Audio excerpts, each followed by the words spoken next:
The Diamond Box, a drawing set full of highly pigmented colors, breathtaking metallic effects, deep black accents, and highlights on dark backgrounds. The gold, silver, and white Monolith pencils are perfect for fine details and thin strokes. For rougher areas and bigger sketches, simply work with the Hard Pastels by using the edge for wider areas and the corner for thin lines. For bright white and brilliant highlights, the white chalk oil pencil is your tool of choice.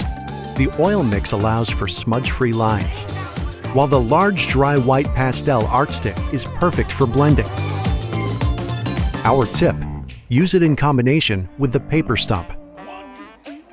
Since Nero materials are oil-based, the 3 Nero pencils and large art stick cannot be smudged or blended. Therefore, they are perfect for outline work or deep black areas. If you need to blend black shadows, use the deep black burnt Hard Pastell. Achieve the best result by combining all materials together.